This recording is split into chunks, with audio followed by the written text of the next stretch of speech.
Hello students, पिछले video तक हम यूनिट थर्ड का ए सेक्शन कंप्लीट कर चुके हैं विद न्यूमेरिकल्स। ठीक है, मैंने आप लोगों को होमवर्क दिया था, है ना। एक्सपेक्टेशन वैल्यू निकालनी थी आपको, काइनेटिक एनर्जी की और पोटेंशियल की। ठीक है, वो आप लोगों ने कर लिया होगा। ठीक है, करके देखना, नहीं आता तो पूछ लेना। ठीक है, अभी जो है मैं सेकेंड सेक्शन शुरू कर रही हूँ थर्ड यूनिट का। हमारे जो है मतलब थर्ड यूनिट ही चल रही है हमारी।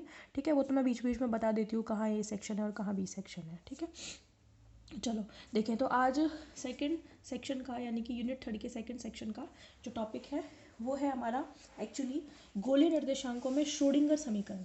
वो भी किसके लिए? एकल इलेक्ट्रॉनिक परमाणु के लिए, यानी कि Schrodinger equation for a one electron atom in spherical coordinates.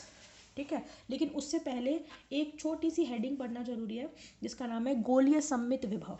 ठीक है, गोलीय सममित विभव के लिए श्रोडिंगर समीकरण यानी कि श्रोडिंगर इक्वेशन एक ऐसे ही छोटा सा हेडिंग है, उसको एक बार समझ लेते हैं ताकि हमें हमारा जो मेन टॉपिक है वो समझ में आए। Schrodinger equation for a spherically symmetric potential. ठीक है, यानी कि गोलीय सममित विभव के लिए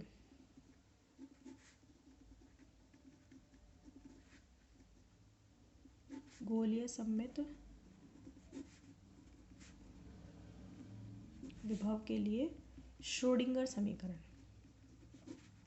मतलब गोलीय सममित विभव से क्या मतलब है? हमने सेकेंड ईयर में कोऑर्डिनेट सिस्टम पढ़े थे। कौन कौन से पढ़े थे?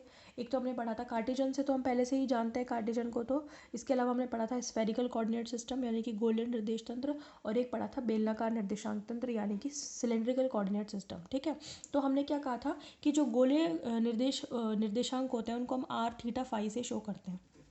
ठीक है, और जो सिलेंड्रिकल होता है उनको रो थीटा और जेड से शो करते हैं। ठीक है, हमें लेकिन गोलीय से मतलब है क्योंकि हमें श्रोडिंगर समीकरण निकालनी है किसके लिए? गोलीय सममित विभव।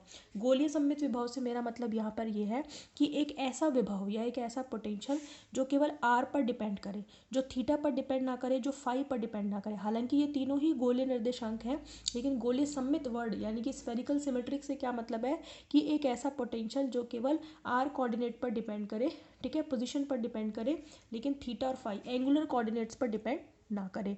तो ऐसा विभव कैसा विभव कहलाता है? गोलीय सममित विभव। समझ में आ गई बात आपको? तो हम लिखेंगे spherical symmetric spherical symmetric potential is the potential that depends only upon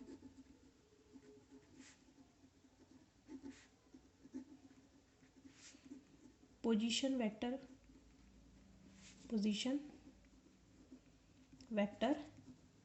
r vector। ठीक है, एज यानी कि ये जो वी आर वैक्टर है दैट इज वी आर। ठीक है, यानी कि गोलीय सममित विभव एक ऐसा विभव होता है जो केवल किस पर निर्भर करे? स्थिति सदिश आर पर निर्भर करे। समझ में आ गई? एक तरीके से स्थिति सदिश आर के मान आर पर निर्भर कर रहा है। Depends upon only value R, ऐसे लिखना, value R of position vector R. यानी कि पोजीशन वेक्टर आर का मैग्नीट्यूड कितना है? आर। तो पोटेंशियल मेरा केवल इसके आर वेक्टर के मैग्नीट्यूड आर पर ही डिपेंड करेगा, थीटा और फाई पर डिपेंड नहीं करता। तो वो क्या कहलाता है? गोलीय सममित विभव या स्फेरिकल सिमेट्रिक पोटेंशियल। ठीक है, यानी कि हम ये भी लिख सकते हैं it does not depend upon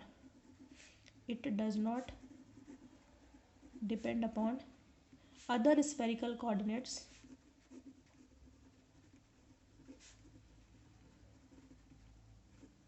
theta and phi. मतलब ये अन्य गोलीय निर्देशांक जो है थीटा और फाई उन पर निर्भर नहीं करता, केवल एक आर पर ही निर्भर करता है। ठीक है, अब हम ये जानते हैं कि अच्छा ऐसा जो पोटेंशियल होता है ना, ऐसे पोटेंशियल को हम केंद्रीय विभव भी कहते हैं। आपको याद होगा, आपको मैंने फर्स्ट ईयर में सेंट्रल फोर्सेस पढ़ाए थे। तो वहाँ सेंट्रल फोर्सेस या केंद्रीय बलों की हमने ये परिभाषा लिखी थी कि एक ऐसा बल जो केवल स्थिति का फलन हो, जो केवल स्थिति पर निर्भर करे, वो केंद्रीय बल कहलाता है। तो ये जो विभव जो केवल आर पर स्थिति पर निर्भर कर रहा है, इसलिए इसको भी केंद्रीय विभव नाम दिया जाता है, यानी कि ये क्या कहलाता है, सेंट्रल पोटेंशियल। तो हम ये लिख देंगे, this potential is also called, this potential is also called central potential. This potential is also called central potential. समझ में आ गई। तो अब हम क्या लिखेंगे, हमने विभव तो बता दिया कि ये गोले सममित विभव है। अब हम एक ऐसे कण के लिए जिसका द्रव्यमान स्मॉल m है ना, और वो मूव कर रहा है, गति कर रहा है, तो उसके लिए श्रोडिंगर समीकरण क्या होगी, अगर उस पर गोले सममित विभव कार्य कर रहा हो, स्फेरिकल सिमेट्रिक पोटेंशियल अगर काम कर रहा हो, तो हम लिखेंगे let us consider a particle of mass small m is moving in spherical symmetric potential region.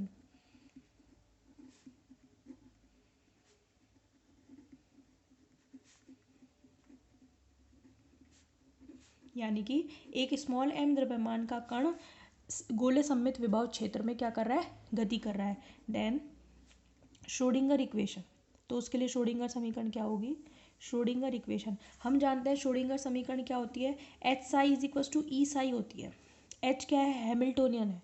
अब उसको अपन हैमिल्टोनियन को हमेशा एक्स कोऑर्डिनेट में लिखते थे अपन, ठीक है, लेकिन अब किस में लिखेंगे, आर में लिखेंगे। समझ में आ गई बात आपको। तो हम पता है इसको कैसे लिखेंगे, हम ऐसे लिखते हैं H cut square upon 2m, है ना, साथ में हमारे पास क्या होता है delta 2 by del X square, है ना। अब हम उसमें y भी ले लेंगे तो साथ में delta 2 by del Y square भी आ जाएगा, plus delta 2 upon del Z square भी आ जाएगा, तो लाप्लास ऑपरेटर बन जाएगा। तो हम उसको ऐसे ही तो लिखेंगे डेल्टा 2, याद है कि नहीं है, आप वहाँ जाओ, मैंने एक टेबल बनवाई है ऑपरेटर्स की, है ना। ऑपरेटर जो होता है हमारा मोमेंटम ऑपरेटर, मोमेंटम ऑपरेटर याद है, मोमेंटम ऑपरेटर में भी 3 कंपोनेंट होते हैं, कौन कौन से, एक तो होता है पी एक्स, एक होता है पी वाई, एक होता है पी जेड। उन P X P Y P Z अब मुझे निकालना है पी स्क्वायर, है ना।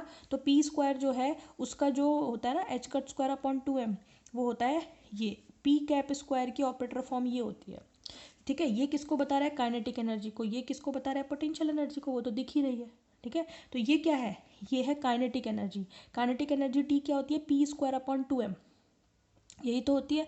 पी स्क्वायर को, पी स्क्वायर है ये ध्यान रखना, पी एक्स स्क्वायर नहीं है। अगर ये पी एक्स स्क्वायर होता तो मैं delta 2 by del X square लिख देती, कोई दिक्कत नहीं थी। लेकिन इस लाप्लास ऑपरेटर में delta 2 by del X square भी है, delta 2 by del Y square भी है, delta 2 by del Z square भी है, ये ध्यान रखना। उससे मिलकर बना है पी स्क्वायर, तो उसको अपन ऐसे डेल्टा 2 से ही तो शो करेंगे। समझ में आ गई। तो ये काइनेटिक एनर्जी वाला पार्ट है, ये पोटेंशियल एनर्जी वाला पार्ट है। पोटेंशियल भी कौन सा है, गोले सममित विभव, इसलिए मैंने वी आर लिखा है। फंक्शन भी यही है हमारा साई आर। तो ये इक्वेशन किसको डिनोट करेगी, एक स्फेरिकल सिमेट्रिक पोटेंशियल रीजन में किसी पार्टिकल की श्रोडिंगर इक्वेशन। समझ में आ गई बात आपको। तो यहाँ पर ये जो साई आर है ये क्या है, कण का अवस्था तरंग फलन, ठीक है। तो ये इक्वेशन आ गई 2। तो ये मेरे पास इक्वेशन आ गई कौन सी, Schrodinger equation for spherical symmetric. दोबारा लिखने की जरूरत नहीं है, यहाँ पे आप बता दीजिए where psi r is the state wave function and capital E is total energy of particle, यानी कि कण की कुल ऊर्जा, और ये क्या है इसका अवस्था तरंग फलन। समझ में आ गई बात। तो ये एक छोटा सा टॉपिक था हमारे मेन टॉपिक को शुरू करने से पहले, गोले सममित विभव, ठीक है। अब आ जाओ हमारे मेन टॉपिक पर जिसका नाम है एकल इलेक्ट्रॉनी परमाणु के लिए गोले निर्देशांकों में श्रोडिंगर समीकरण, यानी कि Schrodinger equation for 1 electron atom in spherical coordinates.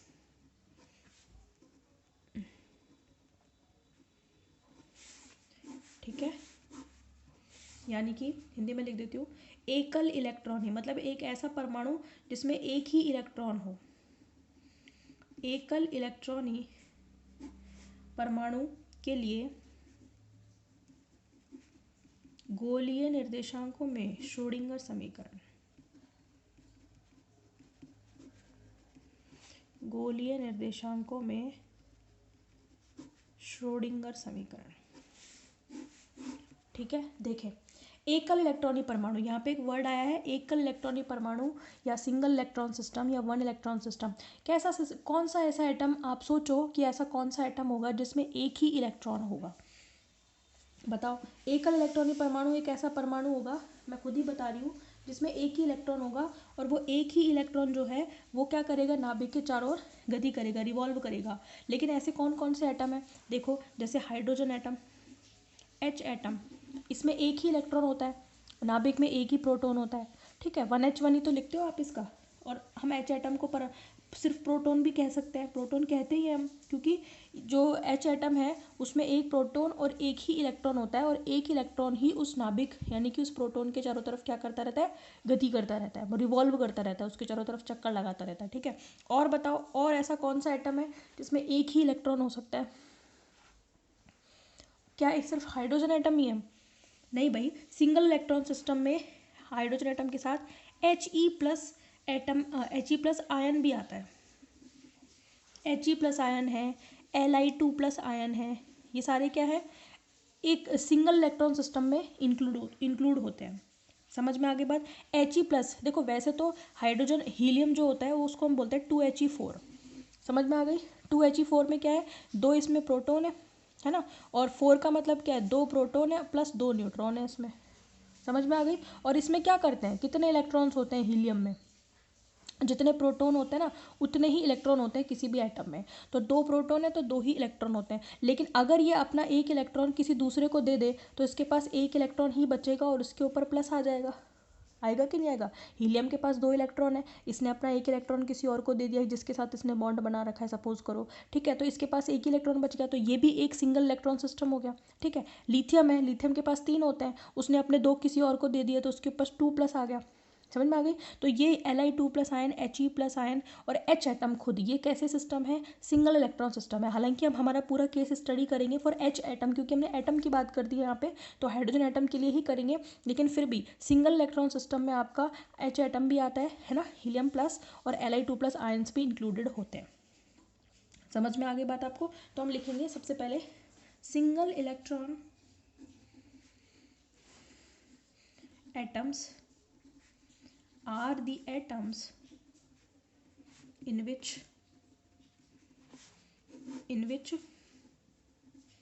only one electron revolves around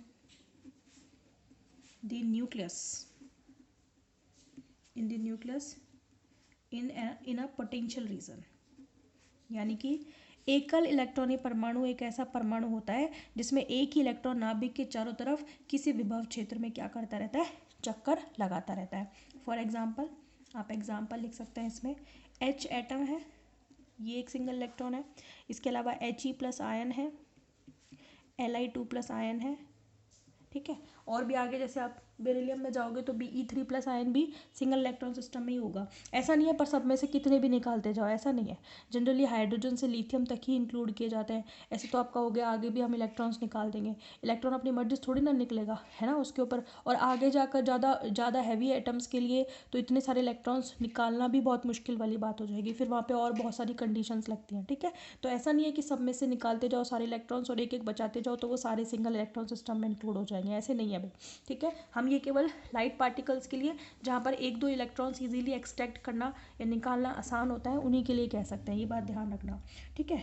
चलो, अब आप मुझे बताओ कि एक इलेक्ट्रॉन की स्थितिज ऊर्जा, अगर कोई इलेक्ट्रॉन है नाभिक के चारों तरफ मूव कर रहा है, ठीक है, नाभिक जिसका चार्ज, मान लो कोई भी एटम है, मैं अभी ये नहीं कह रही कि हाइड्रोजन एटम है, कोई भी एटम है तो उसका कुछ भी एटॉमिक नंबर हो सकता है, जेड मैंने मान लिया, ठीक है। तो वो क्या कर रहा है, नाभिक के चारों तरफ एक इलेक्ट्रॉन चक्कर लगा रहा है, तो उस पर कितना पोटेंशियल काम करेगा। तो सबसे पहले हम लेंगे, let us consider an electron is moving around a nucleus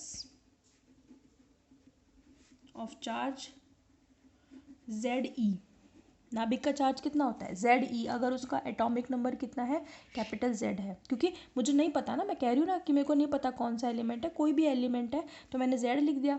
और ZE जो होता है वो किसी भी नाभिक का चार्ज होता है। अगर मैं कहूँ हाइड्रोजन एटम का चार्ज कितना है तो Z की जगह 1 लिख देंगे, E हो जाएगा। अगर मैं कहूँ हीलियम के लिए तो 2E हो जाएगा। अगर मैं कहूँ लिथियम के लिए तो 3E। Z की वैल्यू रखते जाओ, सभी के नाभिक का चार्ज आता जाएगा। ठीक है, तो मैंने एक इलेक्ट्रॉन ले लिया जो कि किसके चारों तरफ क्या कर रहा है, चक्कर लगा रहा है किसी न्यूक्लियस के चारों तरफ, और न्यूक्लियस का चार्ज कितना है ZE है।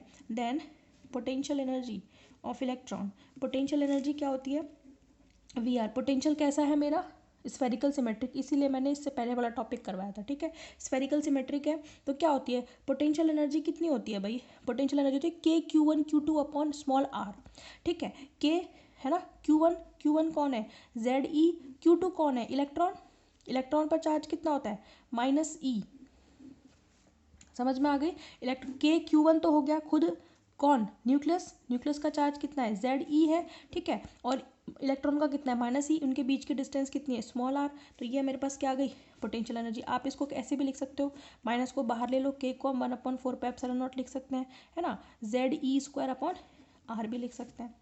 समझ में आ गई। तो इक्वेशन मेरे पास ये क्या हो गई 1। तो हम इसको -KZE² अपॉन r भी लिख सकते हैं, या फिर ऐसे भी लिख सकते हैं। For H atom, hydrogen atom के लिए क्या होगा Z=1 होगा।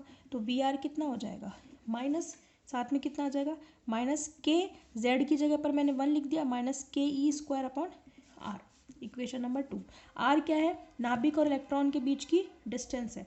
समझ में आ गई। VR स्फेरिकल सिमेट्रिक पोटेंशियल है, E उसका चार्ज है, K तो आप जानते ही हो। समझ में आ गई। तो इसको अपन कंटिन्यू करेंगे इन अवर नेक्स्ट वीडियो, एकल इलेक्ट्रॉन परमाणु के लिए गुण निर्देशांकों में श्रोडिंगर समीकरण। ठीक है, ओके, थैंक यू।